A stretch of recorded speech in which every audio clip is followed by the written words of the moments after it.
Prophet Muhammad said, مَا مِنْ أَيَّامٍ الْعَمِلُ الصَّالِحُ فِيهَا أَحَبُّ إِلَى اللَّهِ مِنْ هَذِهِ الْأَيَّامِ. He said that there are no days that doing righteous deeds in them are more beloved to Allah than these 10 days or these days. And he was speaking about Dhul Hijjah. And so this is a really great opportunity for us to really get into the spirit of worship. You know, Shaykh al-Islam Ibn Taymiyyah Rahmatullahi alayhi, he was once asked, what are the best 10 days? And he said, the 10 days of Dhul Hijjah.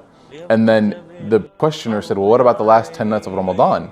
He said, those are the best 10 nights. So the same fervor that we have for the last 10 nights, I want you to picture in your mind the month of Ramadan, the last 10 nights, the masjid being packed, everyone there celebrating and worshiping together. Those last 10 nights, really working hard to get close to Allah, we should have that same energy as a community for the first 10 days of Dhul Hijjah, according to this understanding of Shaykh al-Islam Ibn Taymiyyah. So what are some things that we can do? You know, if you're at Hajj, your itinerary is already set, you kind of got to go from here to there. You don't really have, you got to do all the sort of milestones of Hajj.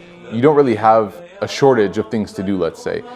But when it comes to being away from Hajj and still trying to benefit from Dhul Hijjah, you have to come up with your own itinerary. And so I've come up with a list of things that I'm going to try to do, inshallah, and I request or I offer them and suggest them to you to join me, inshallah. The first thing is, I'm really going to focus on trying to have a meaningful relationship with the Quran and really start it off these first 10 days. You know, the Quran is the spiritual nourishment of the soul. And if a person doesn't have that connection with the Quran in a meaningful way, they're going to be spiritually dehydrated. It's just a matter of fact. And unfortunately, a lot of us end up feeling that, especially after Ramadan is ending. So we have to really make an attempt, inshallah, and really make an effort to have a meaningful relationship with the Quran, to study it in a way that is sustainable for the entire year, maybe 5 minutes a day, but to do it consistently and to grow in that relationship.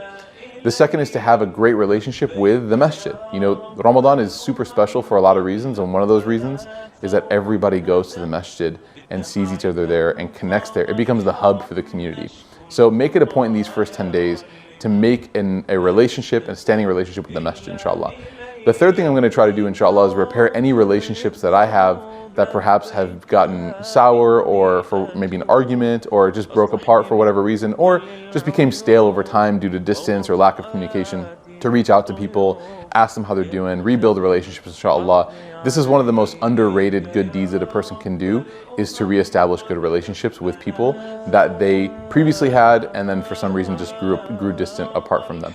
The fourth thing, inshallah, is to give sadaqah. You know, there's no shortage of opportunities to support, whether it's the refugees in Syria that are now migrating to other lands now, unfortunately, due to force, having to seek refuge in other places, whether it's Burma, whether it's Bangladesh, whether it's, you know, Central Africa, suffering from all these different sort of kinds of wars and struggles, you know, Somalia, for example. You can give and support, inshallah, or locally. You know, if you live somewhere where you can really contribute, inshallah, there's poverty everywhere and there's people in need everywhere, make sure that you contribute to help solve that issue, inshallah ta'ala, in these 10 days. And the last thing is fasting. You know, the Prophet Muhammad sallallahu alaihi wasallam, it was sunnah to fast these days, and especially on the day of Arafah, which is the 9th day.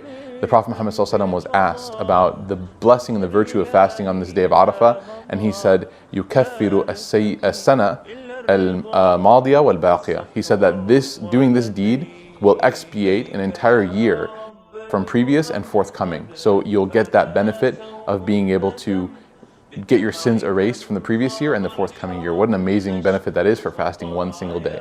So maybe gather an iftar, gather some friends, and do that, inshallah, and fast together. And fast as many days as you can, inshallah. And with that, if we focus on these 5 things, then I think we'll have put in so much effort and come close to Allah that celebrating Eid al-Adha on that day, on the 10th day, inshallah, will feel like an amazing opportunity, inshallah ta'ala, and we'll actually feel like we actually earned it and we worked hard, inshallah ta'ala.